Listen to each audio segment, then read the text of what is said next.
welcome to the September 26, 2022 City Council Work Session. Thank you for joining us in this hybrid meeting format we're using as our state and community continue to recover from the COVID-19 pandemic.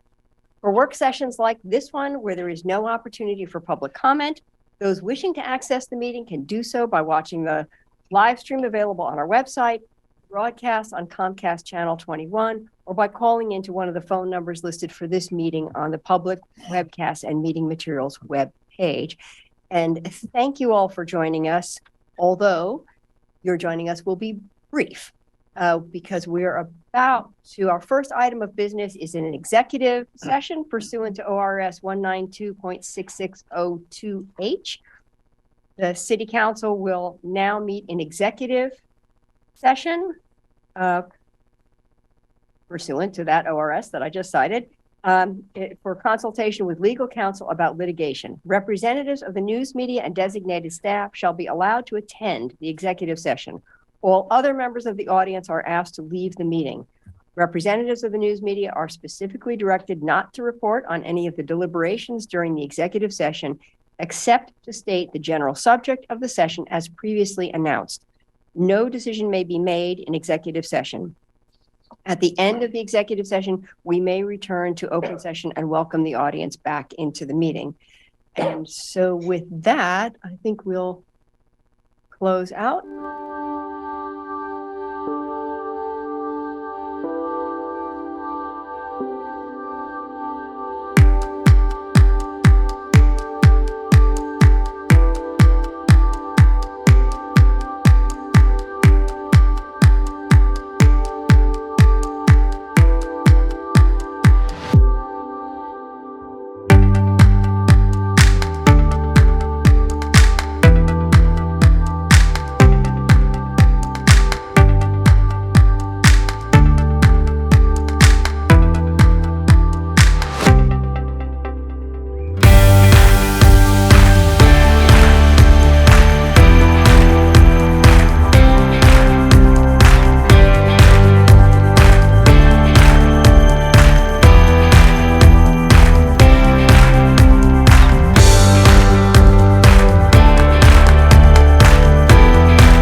Welcome back, everybody. I now call the September 26, 2022 work session to order, and our item of business in this work session is the public health overlay, and I will turn it over to the city manager. Thank you, Mayor. Great introduction for a topic that I think we've all been looking forward to for a long time and has sort of grown and merged over that time. So I'm really looking forward to the presentation. I know that Allie is going to kick us off, so I'm waiting for her. I'm trying to use up the words. I'm not as well trained as y'all are on the timer of getting your last word to the second, and I'm working on it. All right, I probably rushed it a little bit. No, it's okay. Not yet. I don't know if I have to do something.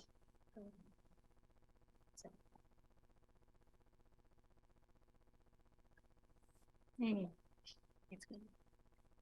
Hi, Mayor and City Council. Thank you for having us today. Thank you. My name is Allie Camp. I am BPS's development liaison, and I am here with Lydia Kay and Alyssa Hansen from PDD. Today, we are going to talk about public health overlay zones.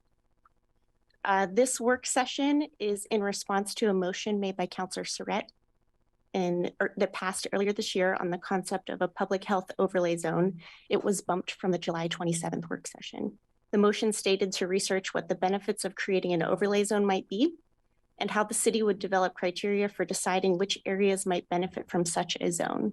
So today we will review the concept of a public health overlay zone in other communities, discuss Eugene's local code, review criteria considerations and local policy framework, cover benefits and drawbacks, and have time for questions and discussion. So we're going to start with a reminder from the May 23rd work session on chronic toxic polluters. There's a wide breadth of pollution across sources in terms of land, water, air, and noise. This makes the regulatory environment associated with pollutants complex and multi-layered. You have an attachment to your AIS, attachment A, that demonstrates this. So as a reminder, air is regulated by LRAPA, and the issues of concern for them are particulate matter, ozone, and industrial uses.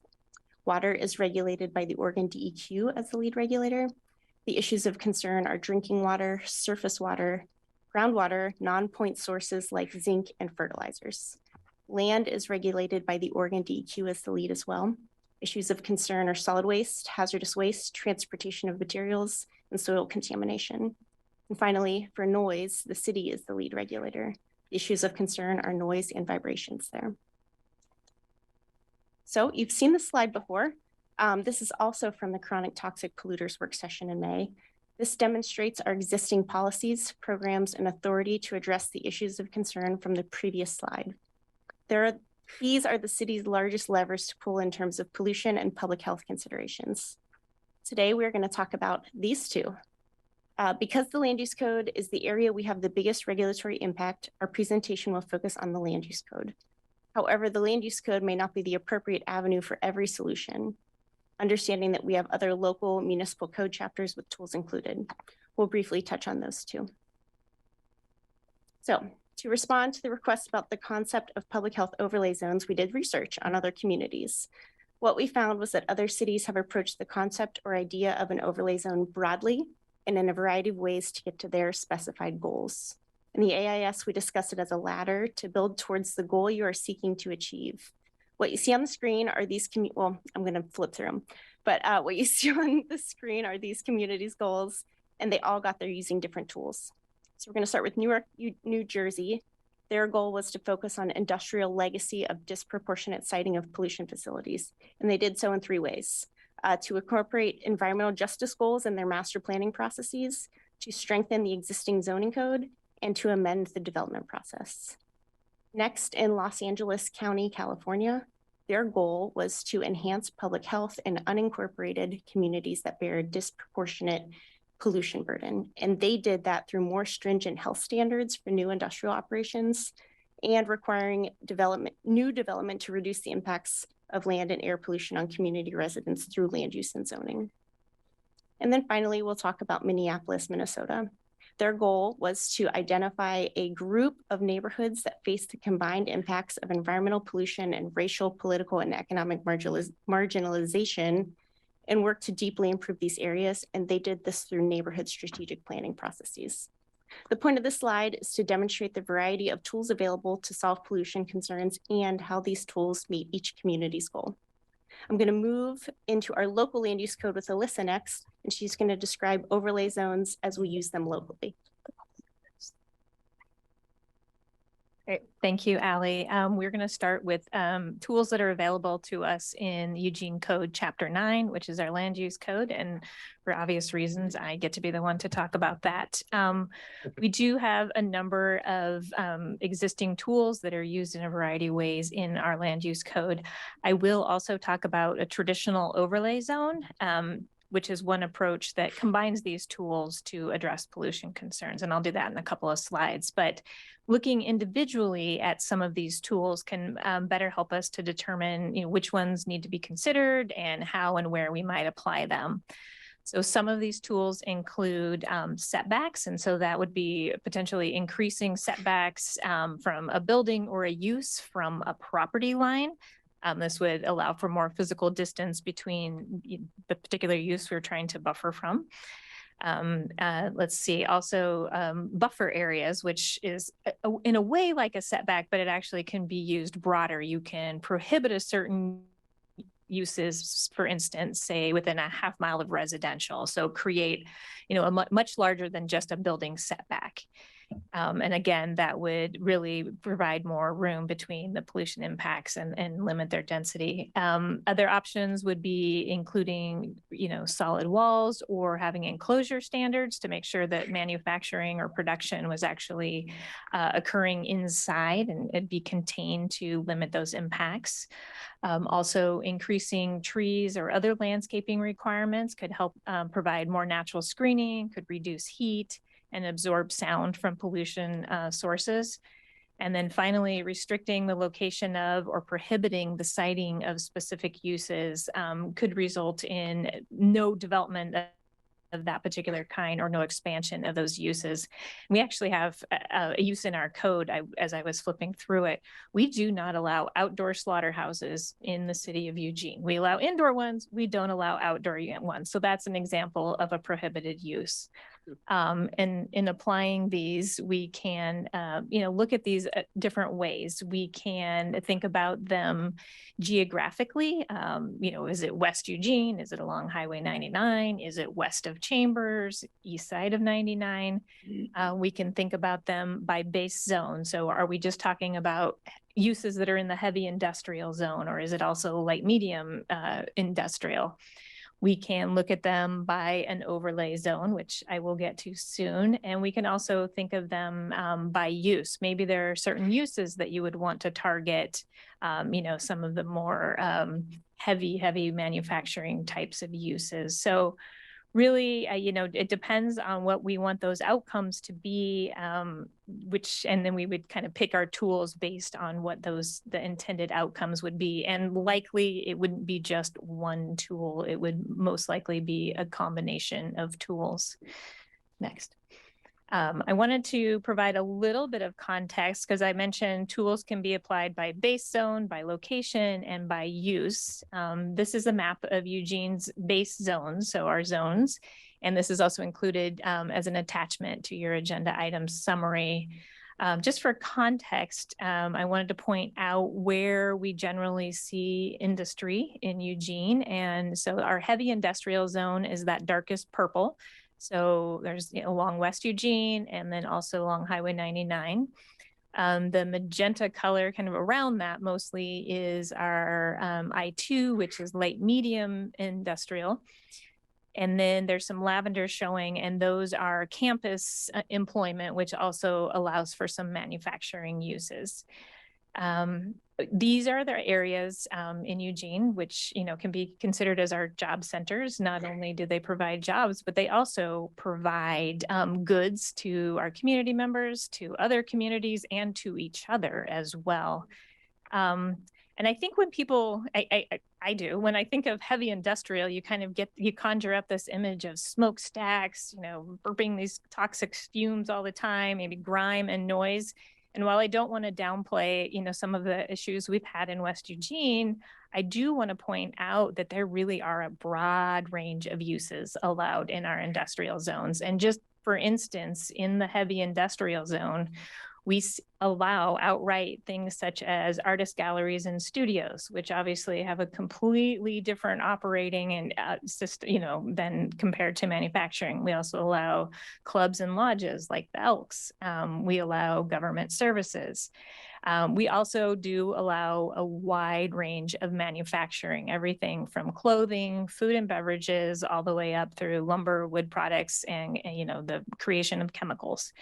So I point that out because if you were going to apply something bluntly, say to the I3 zone, if that's what we were considering to do, those regulations could apply the same to an artist studio as they would to a chemical manufacturer. So that's really another reason just to really think about, we need to understand what we're trying to accomplish before we start picking the tools. And then finally, I just want to give a little bit about the Clear Lake overlay zone. And this is what we would call a traditional overlay zone. It has zoning regulations and really supplements the provisions of the base zone. So a property could be, in this case, they are light medium industrial is their base zone, but they also have the Clear Lake overlay zone. This was created and applied to our urban growth boundary expansion area for employment that was approved by the state in 2018. This came before you, and it really has a dual purpose. The first purpose is to ensure that future development fulfills the community's desired outcomes for economic prosperity and increased employment opportunities. And it does that, and some of you who were around will remember that it allowed for the creation and the protection of large lots. So we have a portfolio of lots that are greater than 10 acres, greater than 20, all the way up to greater than 75. And it's really intended to keep those parcels whole. The other purpose of this overlay zone is to address environmental justice concerns because of the location of this industrial land near school land, near parkland, and the Bethel neighborhood. And so it does that through restricting certain uses, requiring certain setbacks, ensuring that other standards are met related to noise and odors. And it's really intended to avoid those incompatibilities between odorous emissions or particulate discharges and those nearby residential schools and parkland. I do want to point out a couple of things that are unique about the Clear Lake area in that it is vacant. It is undeveloped property. So there aren't industries already there being regulated. So this will apply to brand new uses when they come in, which means there's not going to be a use that would be rendered obsolete or that couldn't expand. There is a list of prohibited uses in the Clear Lake, and those industries will never be able to start in that particular area. The other thing I want to point out is these are large lots. 10 acres is the minimum. There are lots that are over 20, over 50, over 75 that cannot be divided. So we're not expecting small scale businesses at these either. We are expecting larger, employers to be at these sites. So that is also a difference. And I point those out because West Eugene in particular, there are a lot of small lots. There are a lot of lots that are already developed, existing industry there. So just thinking about that in terms of, we really need to think about what kind of tool would work best if this is a route that we do want to go. And I think I am done there, and I will pass that on to Lydia. Musical microphones. Okay. Thank you, Alyssa. So I don't have a big code like Alyssa does, but as Allie mentioned earlier, we have other tools in our municipal code. And so just very briefly, Chapter 3, we have our business regulations and taxation. We have Chapter 4, offenses. We have Chapter 6, environment and health, and that's where we regulate nuisance. noise and vibrations, perhaps. We're having a public hearing on that in November, so that's where that would go.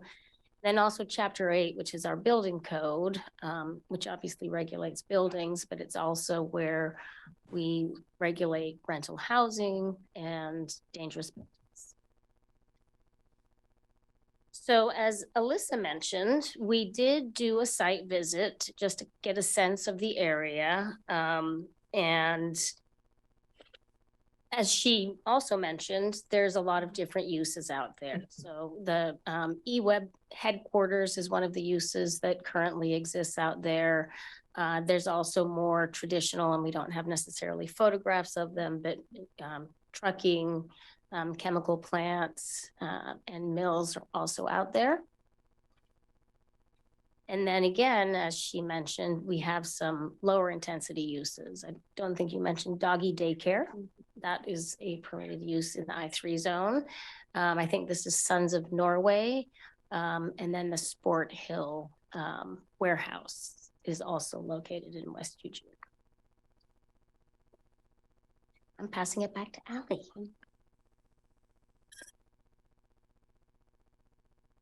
Okay. So your motion requested criteria for how other communities or how we may apply public health overlay zones in our community. There are some examples on your screen that I'm going to talk through briefly.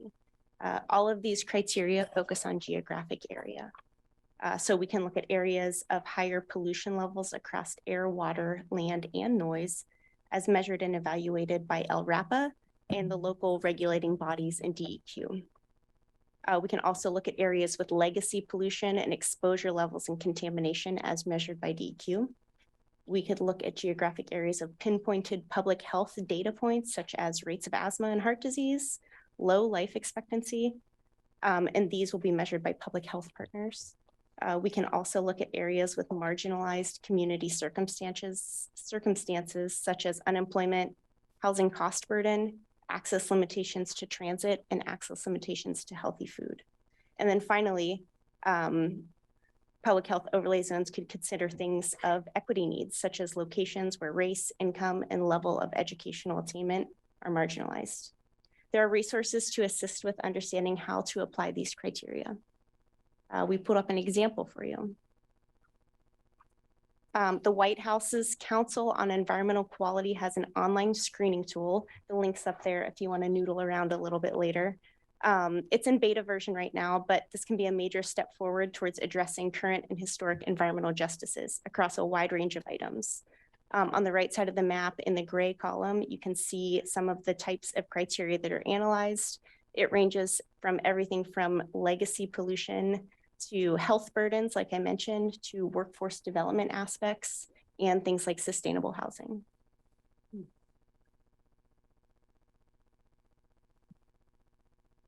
And at the July 20th decarbonization work session, these maps were shown and demonstrate examination of some of these criteria, like areas of persons of color, areas of low income households by census tract, areas of energy cost risk, and areas of energy savings in low income households. All this to say, there are a lot of ways to select and apply criteria for considerations like a public health decision-making focus. They can be narrow and specific to development sites, or they can be broad and intertwined with larger equity, sustainability, and livability efforts. Speaking of equity, sustainability, and livability, we have many of those tools available at the ready for us currently.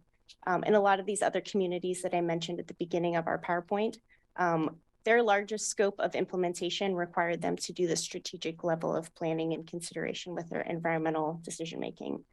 We have amazing local policing landscape already that tees us up very well for considerations like safe streets, parks, walkability, economic development, reduction in emissions, and housing implementation. These are included in a lot of our long-term planning documents already, which you have details about in your AIS and are on the screen. Okay. Now that we understand our local abilities and have seen how other communities approach this concept, let's briefly review some benefits and drawbacks.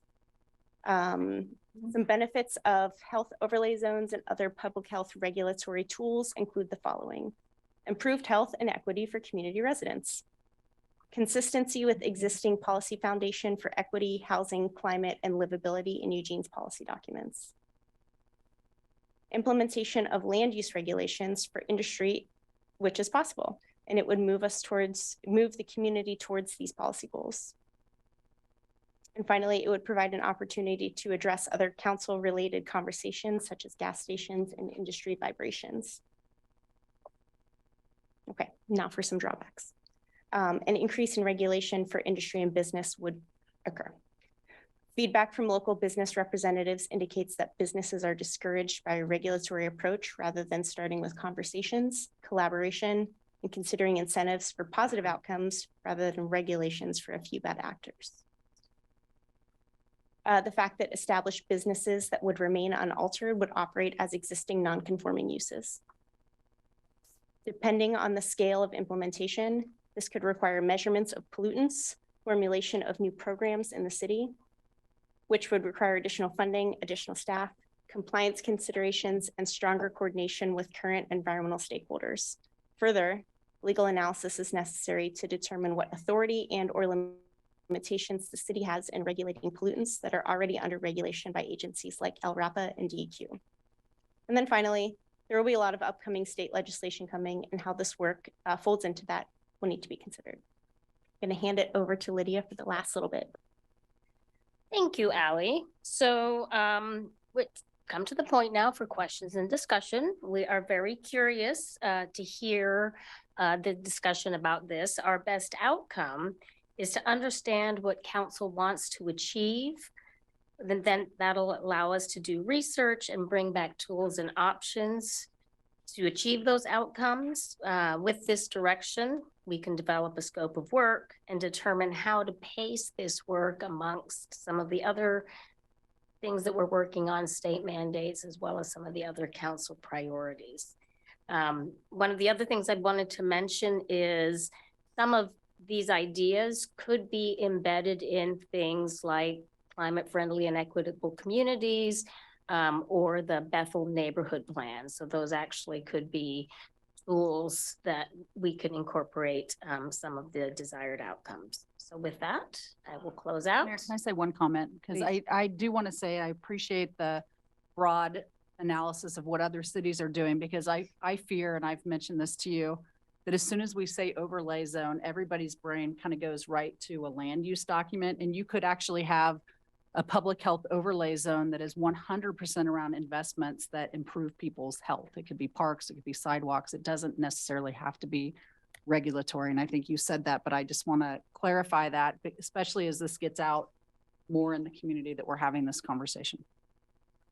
Thanks. Yeah, thank you for that. And I actually really want to thank the staff for this AIS and for the presentation, because I think it was, you laid it out very clearly for us. And I think in the beginning, it was maybe not so clear what we were after. So thank you very much for that. And I have Mike, then Greg in the queue, and then I'll get you in. And I know I've got you. I'm just not reading all the names yet. I've got Mike, Greg, Claire, Alan, Randy. And Jennifer. And Jennifer. Oh, and Jennifer. Okay, Mike, take it away. Thank you, Mayor. Thank you very much for the presentation. That was broader and more in depth and covered an awful lot more things than I expected it to cover. So really well done. As the manager mentioned, from a cursory perspective, I was thinking of this as, I don't know if I'd say more regulatory in nature as opposed to the positive orientation working towards some end we might do. But I wanted to look at it from the standpoint of, other than what we know with J.H. Baxter, are there other concerns that exist in this environment that we might want to take into account here? So for me, I was hoping to see, for example, a map where any of the industrial zoned lands that we have right now are either immediately adjacent to or in very close proximity to residential zoned lands, just so we know where any conflict point may occur. But obviously proximity isn't the only thing that can create that issue. I know there are other zones that probably need to be considered in that as well. Ag, for example, in that pesticide use on ag lands, number one, but I know in my ward, there's a big bunch of rocks buried underneath the ground that's right next to a neighborhood. And the folks that own the rocks have petitioned before to dig them all up. And I suspect that one day that'll probably come up as an issue again. So to address that and solve that potential conflict in advance would be kind of nice too. So you did have the great map with lots of information on the zones that were there, but I'd like to limit that down to just what you may think are potential conflicts versus residential zoned lands and where they fall on a map, so we can see that as a follow-up bit of information. And that's it for now. Thanks. Hey, thank you. Greg and then Claire. Yeah, I have 5 questions, so I may need a second round, Mayor. So can you maybe for the benefit of folks who are watching this, explain what the difference is between I-1, I-2, and I-3 zoning in a higher level context? And then I have a follow-up question to that. Happen to bring it with me as well. So I'm going to start at the top, which is I-3 heavy industrial, and that's really intended for more intensive manufacturing types of uses. Let's see, those are involved in the processing of large volumes of raw materials. They have more significant external impacts, and they often need both rail and truck. And I will say that in the I-3 zone, the heavy industrial zone, it also does allow some of the less intensive uses that are allowed in the other industrial zones. The I-2, which is the light medium industrial zone, which is, I guess the next step down, is really intended for a wide range of manufacturing and other industrial activities, usually with controlled external impacts. It's secondary processing of materials into components. It really, there's less external impact from than heavy industrial uses. And then E1, which used to be I1, used to be campus industrial, and as part of the urban growth boundary adoption was renamed and reworked to become the E1 campus employment zone. However, it does allow for some less intensive manufacturing, but it's really more of a, if you think about campus industrial or campus employment type of uses, more, really light industrial and office-based scientific, medical, and research and development type uses. So collectively, what percentage of West Eugene falls into those 3 categories? We can get back to you on that. Okay, I'd appreciate that. The next question is more of a demographics question. As the Bethel School District is experiencing, and also 4J, maybe to a little bit of a lesser degree, the growth of our Latina population has gone up exponentially over the last few years, and looks like that's what's going to be happening all the way up to 2045. What percentage of West Eugene is identified as Latina, 1, and then 2, I kind of divide up my ward into quarters, but if I just divided it into half with using Beltline as the dividing line for what I call Legacy Bethel, which is east of Beltline, and then the newer Bethel, which is the more middle to upper middle income, which is west of Beltline. And I'm looking at the effects of what I call legacy pollution and other effects of that, mostly on the east side of Beltline, and what has caused housing instability in that area. So can you, I know that's like three questions in one, but can you kind of address that a little bit for me? In other words, how many more people of color do we have in West Eugene than we had, say, 10 years ago? And what what is their economic impact on the area? So there, as you said, there are a number of questions in there, and so we'll have to get back to you with regards to some of the data. Ally did include a slide here that shows, it's not showing on the screen anymore, but in your presentation, figure 35 does show the percentage of people of color by census tract. Okay. But we'll Back in the deal. Okay, I'll have to go back through that. oh, there we go. And, There and it we is. can use that environmental justice screening tool to look at the housing accessibility question that you brought up too. Yeah. It might not divide your ward in half the way that you do, but it can provide some solid information. Okay, so we do that by census tract, correct? Yes, that's the Okay. measure the tool uses. Okay, and do we have a specific set of maps that reflect those that we can kind of access, more focused context? I think so.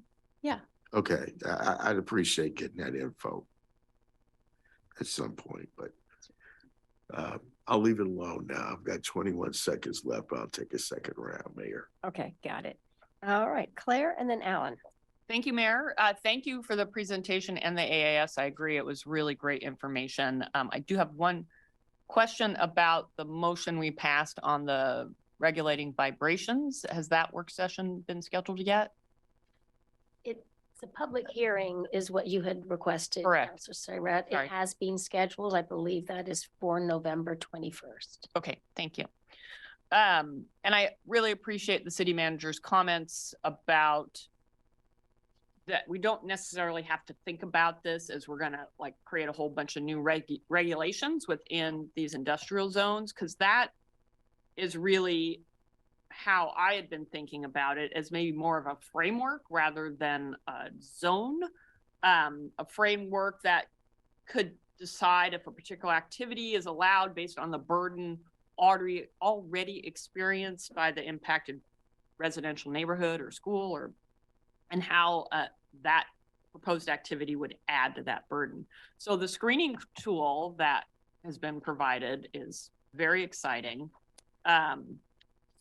And I just want to say, because it was mentioned, like, why are you going to regulate because of a few bad actors? I don't think this conversation was initiated really to deal with a few bad actors.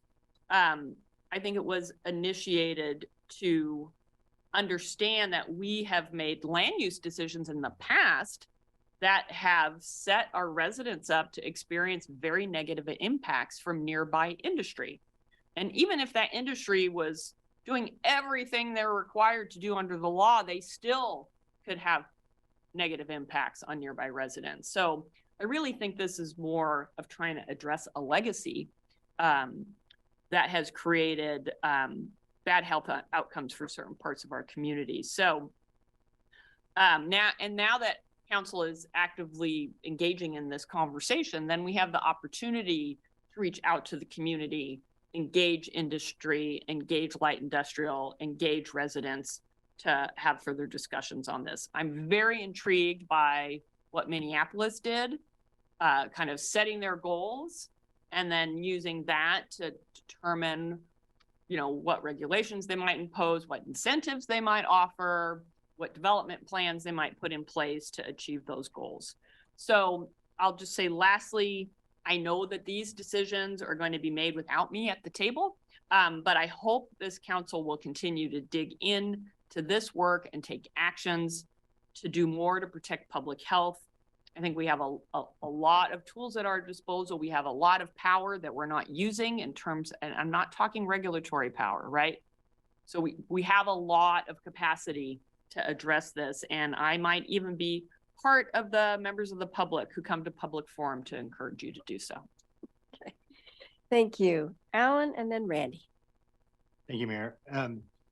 When this first started, people were talking about us regulating pollution. Not everybody, but some people. And it should be absolutely clear that that's the domain of EQ and to some degree the federal EPA. And so, and for air pollution, ORAPA. And we don't have the authority to go too far into that arena. My big concern about all of this was preventing another J.H. Baxter. And I know that Baxter has been there for a very long time and the community built up around it. And I know it's very difficult to deal with legacy things like that. But I think in the new areas that we're talking about, especially up by the airport, in the Clear Lake area, for instance, we can prevent that from happening by doing specific things. I think the pollution that J.H. Baxter created is unconscionable. I think that them escaping accountability and not paying for the damage that they cause to people and to the environment is outrageous. And I do want to have a conversation sometime about mechanisms for making sure that people pay those costs and are held accountable. That's not, and I don't think that's this conversation.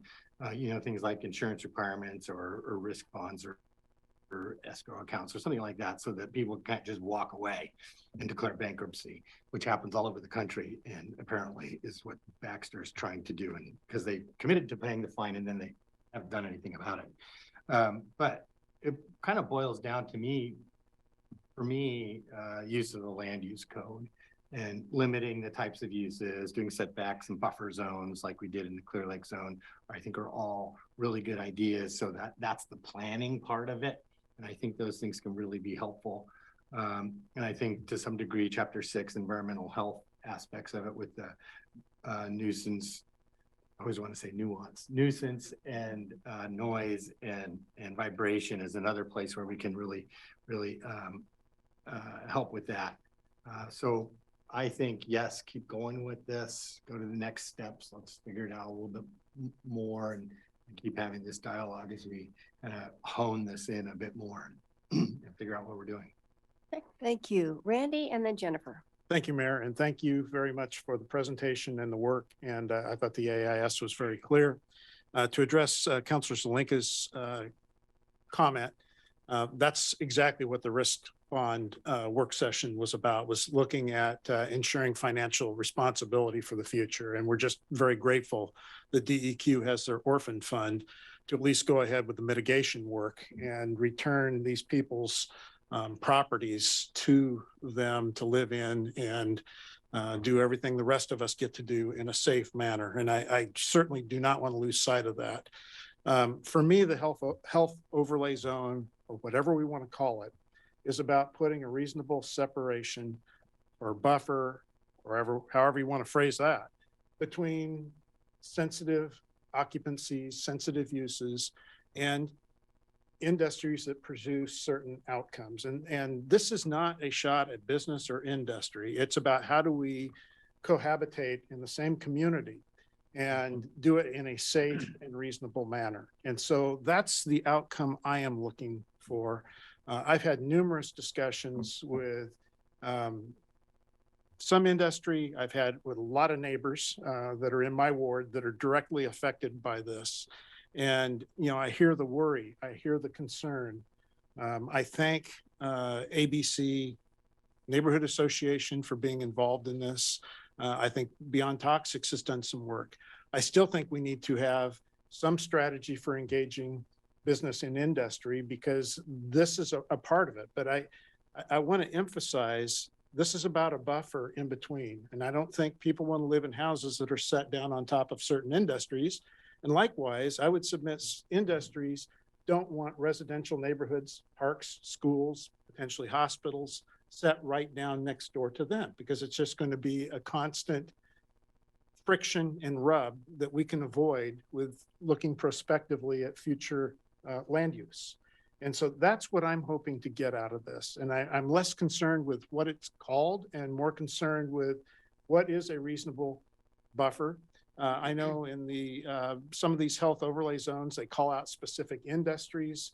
I spoke with a representative from DEQ week before this last Saturday, and we talked more about what outcomes are we trying to prevent? What health effects are we trying to prevent? And that's air, land, and water.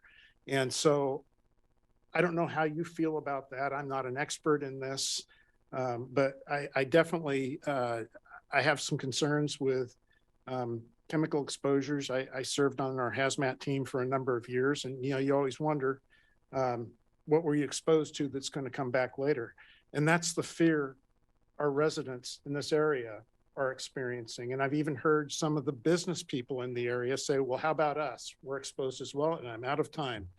Thank you, Mayor. I'll decide whether I need a second round later, but I'd like to have another work session on this. This isn't enough time. Thank you. All right, Jennifer. Thank you. So I'm going to channel a little bit of what I learned at our retreat recently, and say that, you asked what are we trying to get out of this, right? And I think at the very highest level, what we all really want to get out of this is that in Eugene, no one's health is at a greater risk because of where they live in our city, right?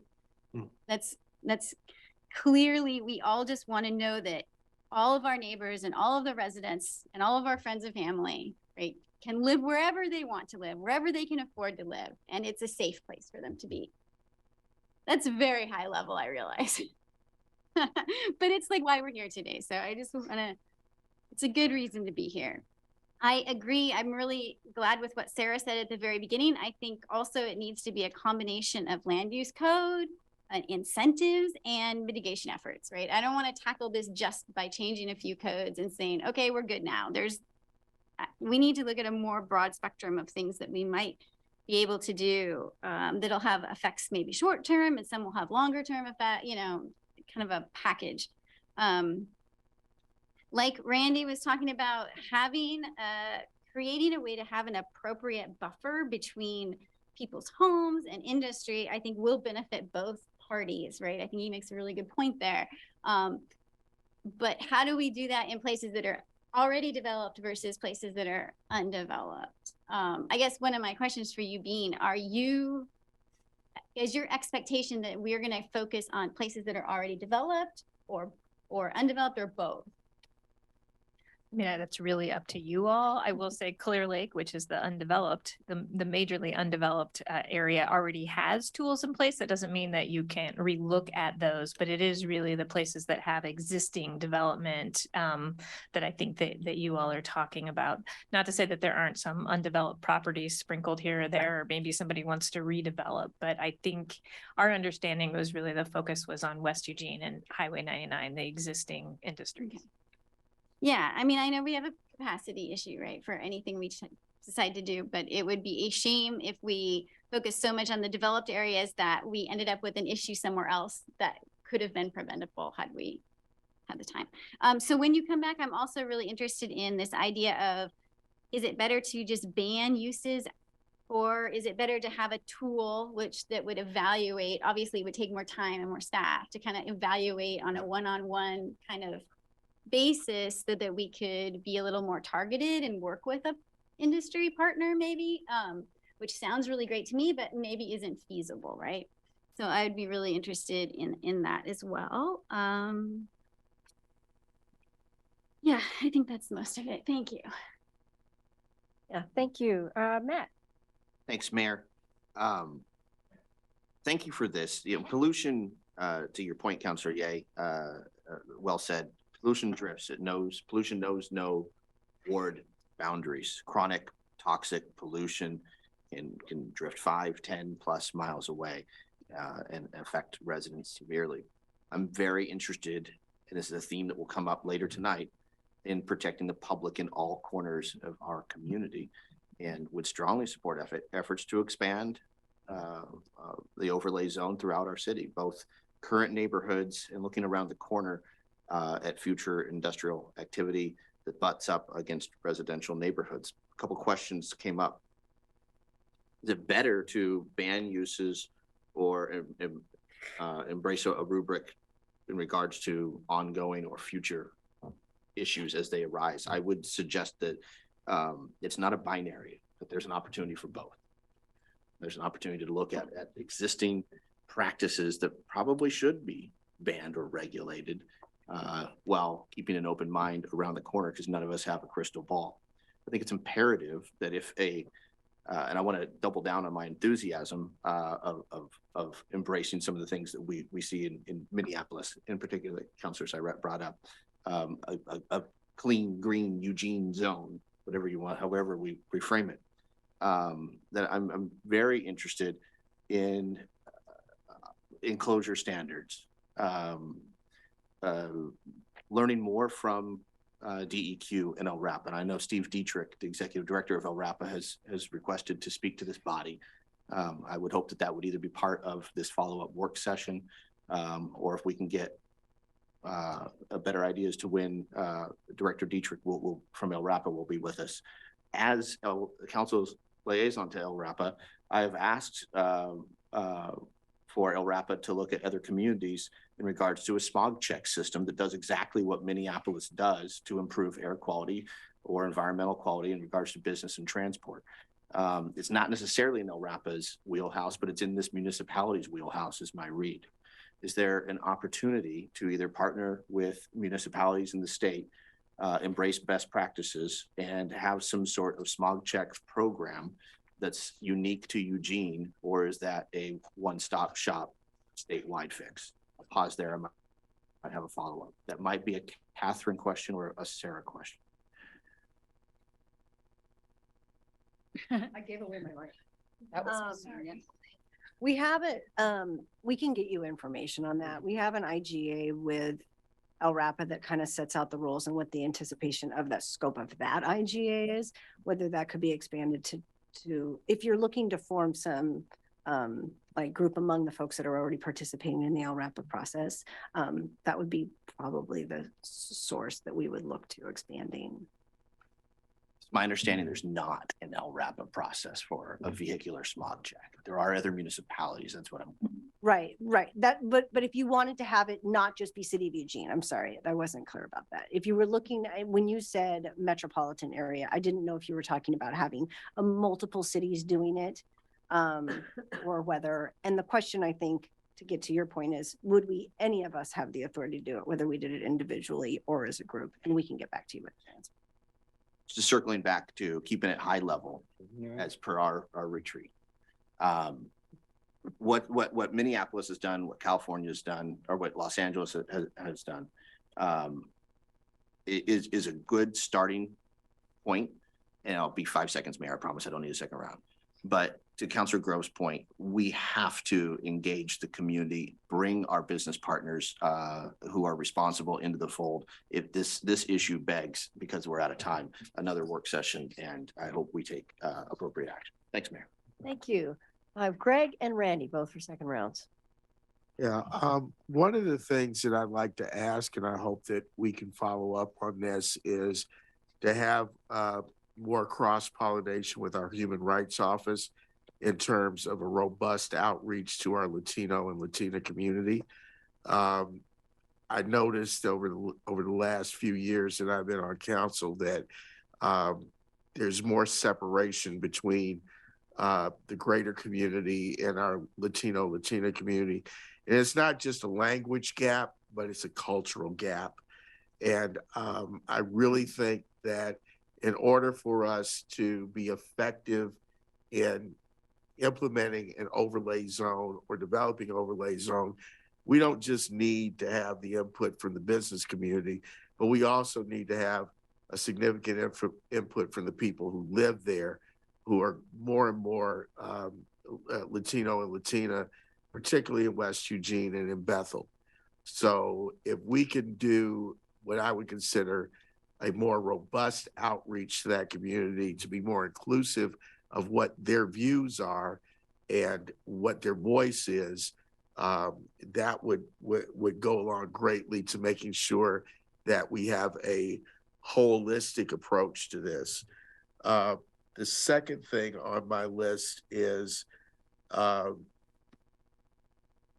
also included in that is a healthy and robust outreach to Train Song neighborhood. Quite often Train Song is not as represented as some other parts of Eugene in a lot of these conversations. And I know that that's Councilor Surratt's area, but it also bleeds over into my area too, particularly when we're talking about the Bethel School District. And I would really strongly encourage us to also reach out to both the Eugene 4J School District and particularly the Bethel School District in terms of that involvement of our community, both at the in terms of the ethnic minority populations, but also all people in our community who are suffering at or below the poverty line. Very often their voices are not heard in these conversations. And I think that in order for us to get good feedback and create, effective policy, that we need to get those voices in the room. Okay, thank you. And Randy? Thank you, Mayor, and I will be brief. I want to start by thanking Councilor Evans for your work on this process. And I especially want to thank Councilor Surratt, who has been a pleasure to work with on this. She has taken this very seriously. She has worn the emotions that these neighbors are feeling. And I think that's been a very, very important thing to bring to the table in trying to find solutions to a bad situation and try to prevent it from happening in the future. And that was the last thing. I was in a meeting with the neighborhood group this last week. And one of the things that they said as we parted, and I heard it from multiple people, it was their course is kind of set, but they wanted to make sure this didn't happen to somebody else. And somebody else wasn't placed in the same position. And, the selflessness of that really struck a chord with me. And this is something that I want to see through to fruition. I think we owe it to people that live in industrial areas to try and figure out how to do this better in the future. Thank you, Mayor. Thank you. Thank you all for your comments and your conversation. We are at time, and so I'm not going to add more comments except that I appreciate the amount of planning that already exists in this city that can help us get to this point. And I particularly appreciate Claire's language around a framework, that there's a way of sort of seeing where the gaps are and what we need to fix a little bit strategically as we think about this, the public health implications of how we're growing. And I also wanted my appreciation to Greg for asking for some numbers around the percentage of industrial uses that currently exist, because I think there's some work for us in terms of that outreach to the existing businesses. Who's really, where are the problems actually? We know about J.H. Baxter, we know about the vibration noises. What other problems have emerged or are we aware of? And so we're not spending a lot of time trying to fix something that may not be broken, or that where there's a more reasonable conversation. So really appreciate all the outreach and all the work that the Neighborhood Association has done to bring us to this point, and that Councilor Surratt has done to lead this way. So thank you all. And with that, we are adjourned.